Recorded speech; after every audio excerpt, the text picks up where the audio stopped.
Miami Dolphins head coach Mike McDaniel spoke to the media this morning, dishing on who is and is not in attendance at mandatory minicamp and got technical on a few elements of the Dolphins offense that I found especially interesting.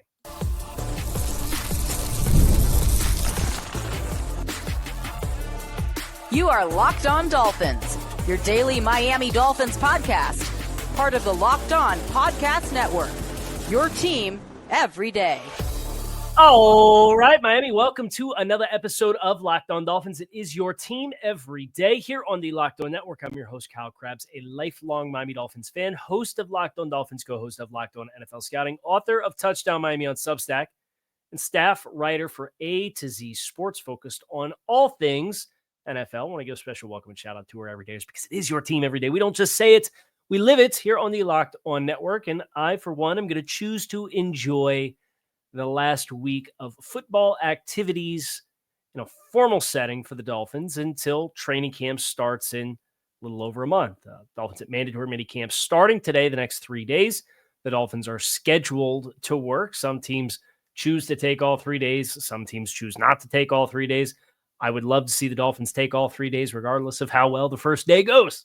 But we will see. What we do know is Mike McDaniel spoke to the media, and he talked about a whole bunch of things not pertaining to what's happening on the football field, but he was also asked about some of the players in attendance, some young players. But he joked at the very beginning, talking about the chance to get some of the non-business, football business pieces and questions out of the way first. He was asked about attendance, and they included Zach Sealer, Jonnu Smith, Jalen Ramsey, and he dished on all that. So we're going to get into that. We're going to get into some of the things that Mike talked about as far as the interconnectivity of players on offense, which I found to be especially interesting conversation stuff from Mike. But we'll start with the low-hanging fruit, which is who's here, who's not, who's excused. The Dolphins have 3 players who had some level of question coming into mandatory minicamp. They were, of course, Jalen Ramsey with his long-standing trade saga, Jonnu Smith, tight end, coming into a contract year, and Zach Sealer. Mike disclosed that we will see Zach Sealer here, present at mandatory minicamp, working in some way, shape, or form. I will give Zach credit for this. Still remains one of the best value contracts in all of football. Just a tremendous talent that is grossly slept on nationally for what he brings to the table, despite having double-digit sacks in each of the last 2 seasons. And the question would be whether or not he would get a contract extension done to raise his pay relative to his performance the last couple of seasons.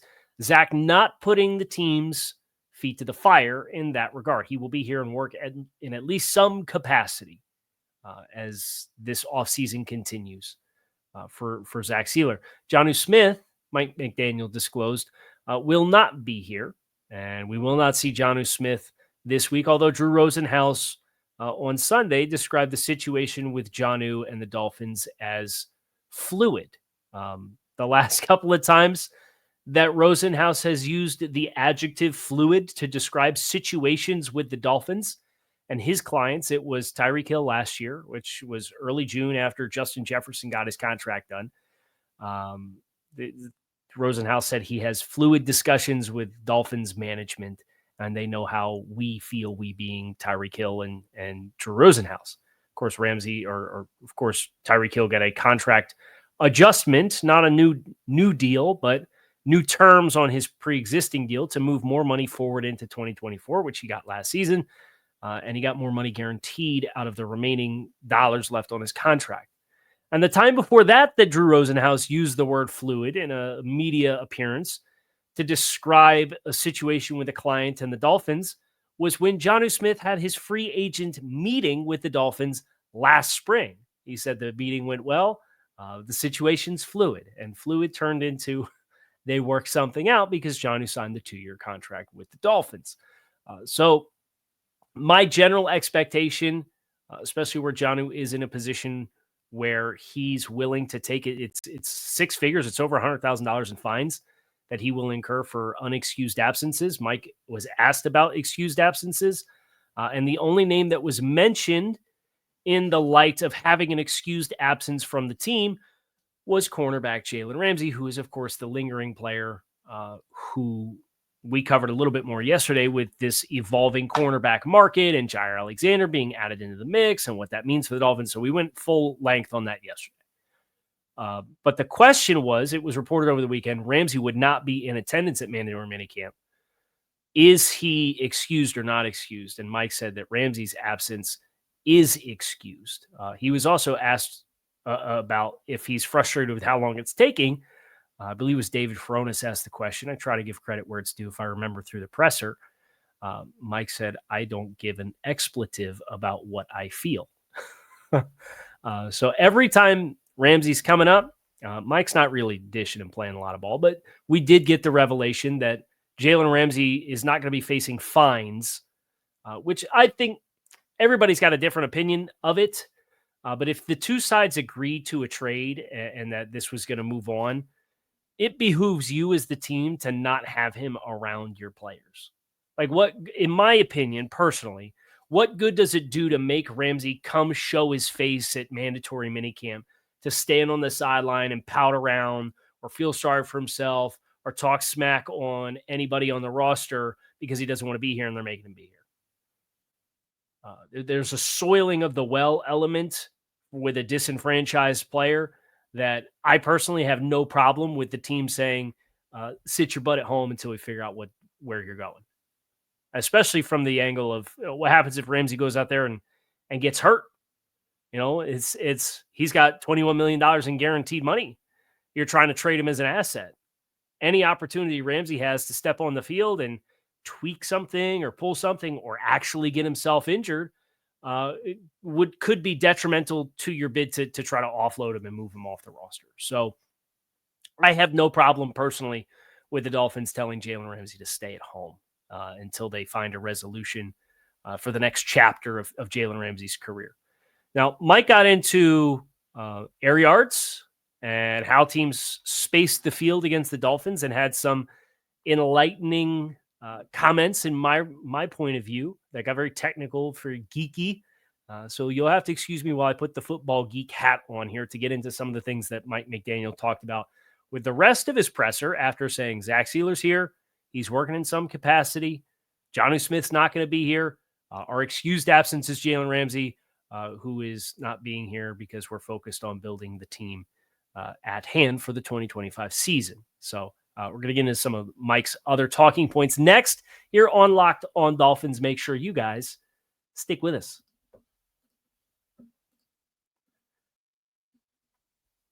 Have you ever checked your bank account and wondered where the heck did all my money go? Between dining out, online shopping, and entertainment all at your fingertips with your smartphone, it's very easy to lose track these days. And that's where Monarch Money comes in. So your personal CFO gives you full visibility and control over your finances. So it's not just a budgeting app, though. It's a complete financial command center. So you can track all your accounts, investments, spending, all in one place. So you can stop managing your money and start actually building some wealth. For me, it was a big eye-opener to see the 2-door delivery services and exactly how much I was rolling in each month just out of the sake of convenience. And when you see that dollar amount there, it can help facilitate some positive change. Now I can budget smarter and save more. Take control of your finances with Monarch Money. Use the code LOCKEDONNFL at monarchmoney.com for 50% off your first year. That's monarchmoney.com, code LOCKEDONNFL for half off of your first year. All right, so Mike McDaniel asked about Tua's air yards going down in 2024. And I believe this question was asked by Joe Shad. Mike's response was, I'll ask a question as the authority of space yards. What was last year's defensive space to eligibles ratio? Meaning, how much is the defense playing off? Where's the pass rush? Things will be more even when the whole entirety of the offense is even, when our ground game is where we want it, when our line of scrimmage play is where we want it. The pre-snap depth of defenders and what they're defending at the very beginning of the snap and post-snap, that changes as well. You have to earn those explosive opportunities. To answer your question, the hope is that there will be more based upon the defensive presentations that we earn. But the one thing last year showed us is that we have to earn everything based upon previous things we've done, and that they will simply take away explosive pass game and pre-snap depth unless you can make them pay in the ground game and make them exposed for their overplay. And that, I think, is a bigger reflection of where those yards per attempt will be. Do we have people defending close to the line of scrimmage earlier? And you do that by threatening them, by earning it. This makes a lot of sense when you see the bets the Dolphins placed last year and how those bets placed as it pertains to the play up front. Aaron Brewer looks like a very good success story at center, but he was buoyed on either side by a replacement level player. And that was the bet that they were placing going in. And last summer, I remember there was a whole bunch of offensive line discourse, and I tried to kind of say, look, here's my opinion, but at the end of the day, my opinion doesn't matter because I'm not running the team, right? This is what they're trying to achieve. It didn't work, needless to say. So that's why you see for an offseason in which the biggest free agent contract outside of James Daniels that you gave was Nick Westbrook-Ikhines 2-year deal for a few $1 million a season, or alternatively, the Zach Wilson contract at 1 year, $6 million. James Daniel was the investment that they made. And it was like, hey, we're going to invest one fairly big market contract. It's this spot. It's this player at this price point in this spot. And then they parlay that into trading their 2 and their 3 to move up about 10 spots to go get Jonas Savaiinaia. And now all of a sudden, you've taken these 2 replacement level players at guard and you've put very different stylistic players in their place that can still do the same things that are, frankly, fit your scheme better than the guys that you had in those spots last year. Like Liam Eichenberg, in theory, was a stylistic fit, but he wasn't. His 3-dimensional plane and balance and space and posture, like that's always been an issue for Liam. And then for Rob Jones was a UDFA free agent right tackle out of Middle Tennessee State that kicked inside and converted inside, that didn't have great gravitational pull, that didn't have great range, that didn't have great first step quickness. I think if you put the 2 of those players together, you'd probably have a sufficient level starter, but their own individual strengths and weaknesses not only didn't fit the scheme, they hurt the scheme. So the players that you replaced them with are players that give you much better first level point of attack, but then also have the athleticism to get out into space or get up onto the second level. So that's when Mike McDaniel talks about when the ground game is where we want it and our line of scrimmage play is where we want it. Those are key elements in that phase of the game, and the branching, the spiderweb effect off of that, the ripple effect off of that, is that impacts the coverages that you receive, and that in turn impacts your defensive structures you're facing, and that in turn impacts the concepts that you're calling, because you're not getting a lot of single high coverage, right? I got some numbers for you here. This is courtesy of True Media. Cover 2 and 2-man, 2 high zone and man defense. The Dolphins last year in the pass game had 202 dropbacks against cover 2 and 2-man. Okay. 202 dropbacks. Of those 202 dropbacks, they had 179 pass attempts. The next highest team in the NFL was the Cleveland Browns at 159 dropbacks. So the Dolphins had approximately 33% more cover 2 zone and 2-man than any other team in the league last year. And you have only a handful of teams that were within 80 reps.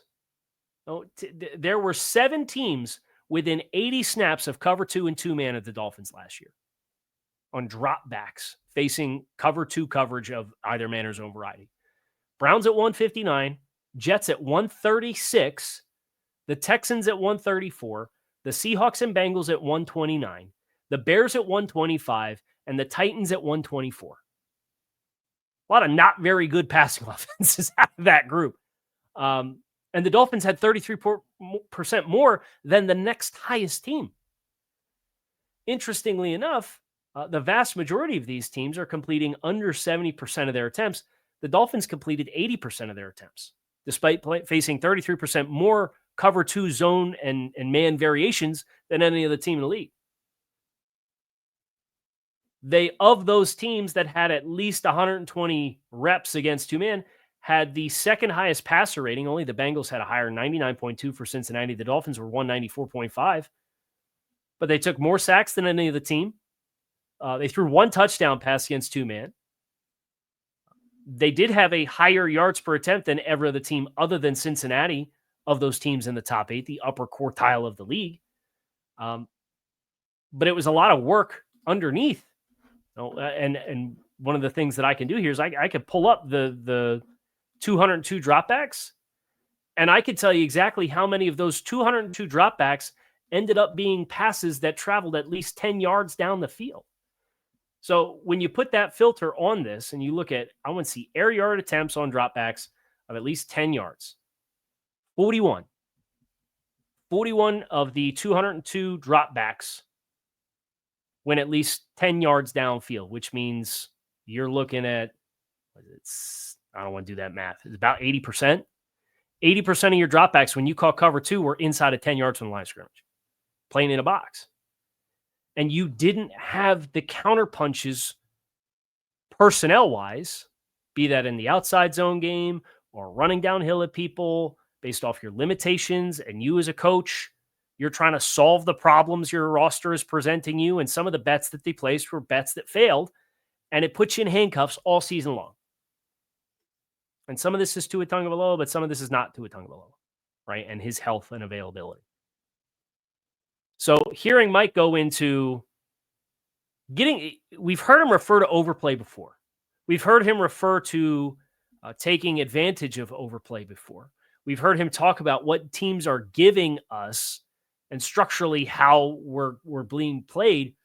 But this is the closest actual clue we've gotten to the kinds of things that the Dolphins are seeing and talking about in their game planning or in their debrief of a film study after a game to say, look, they did this, so this is what we have to do.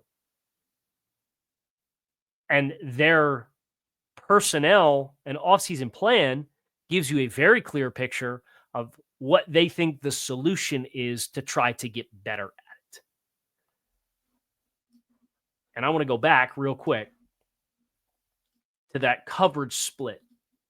Every team in the NFL this year, your money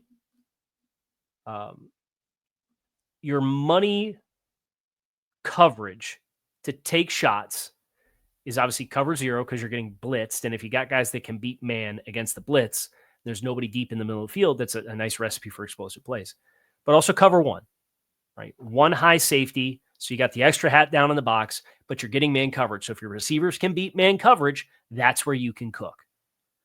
The Dolphins had the 3rd lowest incidence of cover 1 on dropbacks of any team in the league last year. They had 104. All the limitations that they had. So they caught effectively twice as many dropbacks against cover 2 or 2-man than they did against cover 1. Only 104 all season long that they faced. And cover 0, the Dolphins were middle of the 22nd. They caught cover 0 21 times last year. Team that caught the most cover 0 last year was the Jets at 44, then the Bengals with 40. But see, you don't get a lot of cover 0 calls, a couple times a game. But cover 1, the Dolphins only got a couple times a game cover 1 versus cover 2, twice the frequency that they caught cover 2 with that second safety up over the top. So I thought it was really interesting to hear Mike kind of, when you transpose their offseason plan and the moves that they made personnel-wise and what the flavor was of those players versus hearing Mike kind of talk about this wasn't to the standard that we needed to be, that wasn't to the standard that we needed it to be, you can piece together a very clear and high-resolution picture of what the Dolphins felt their issues were and how they think they can solve it this year with some of the changes that they've made offensively. But Mike also talked about two players and the concept of correlation versus causation in the run game for both Austin Jackson and Alec Ingold. We're going to talk about that next here on Locked on Dolphins. So make sure you guys stick with us.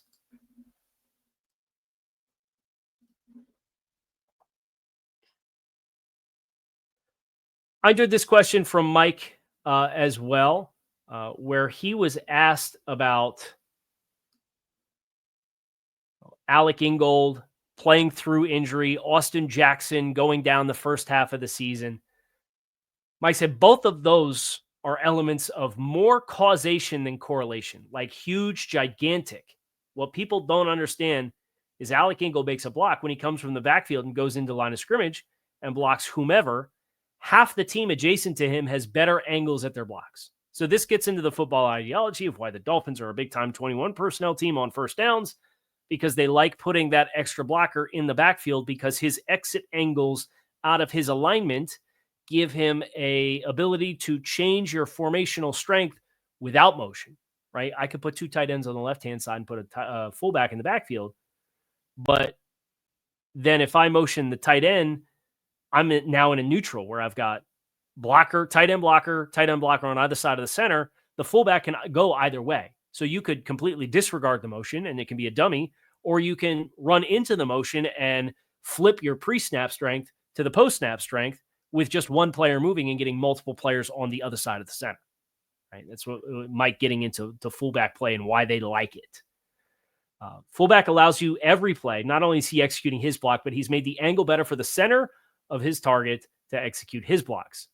There's a trickle down of physicality at the point of attack, or the matchups going into a game, where Mike gets a little bit into, if you know going into a game, a guy likes to get downhill and you have a couple tone setting reps early. And we've seen that from Alec in years past. Now, the fact that he's willing to go so far as to say Alec Ingold and Austin Jackson are causations of why the run game fell off, and then you pair that with what they did at the guard spots, and then obviously adding Pharaoh Brown, who does not get discussed in this press conference, you can kind of read between the lines on where they expect that they will be. And they think those reinforcements being back will be helpful. And then you look at the move of adding Larry Borum at offensive tackle and potentially being a utility offensive lineman who can play inside a guard. But the swing tackle last year was Kendall Lamb, whose strength was pass protection. And way too often you're running outside zone and Kendall's not hitting his landmarks, or he's getting bogged down and it's gearing everybody down and everybody's getting mashed up because you're not getting the stretch you need on the front side of the play. And then the back's got to either try to put the gas pedal down and get around the edge on a guy that has an angle on him, or he has to cut all the way back and work through all of these very tight gaps before he finds a cutback lane. And more often than not, that was completely out the back door altogether. When it's completely out the back door altogether and you're playing two high safeties, that backside safety could sit here and kind of trickle down, and then he can make a tackle and you're not really getting explosive play because he's squeezing it down to the line of scrimmage. It's all interconnected. And that was the one thought. I don't like getting on here and reading my own tweets, but I did have a tweet about this comment and this commentary. Most football discourse generally tries to isolate a single variable in an argument. But I love these answers from Mike McDaniel because everything is intertwined, and these answers underscore just how much it can be intertwined. Oftentimes, your single path arguments are a fruitless exercise that miss the point of the complexities of the game of football. This was the most enjoyable Mike McDaniel press conference that I've sat through in probably over a year, maybe since training camp last year when I was able to be there and ask questions myself. This is a great presser from Mike. Now, what the Dolphins ultimately do with their attempted changes and how it works is that's why you go out and play the games. But you get some really nice peeks at the technical side of the game and how they philosophically view the offense and why it failed last year. Minicamp all week. Make sure you keep it plugged in here on Locked on Dolphins. It is your team every day. I appreciate you guys as always for checking out the show. Make it a great rest of your day. I am out of here. Talk to y'all again soon. Go Fins.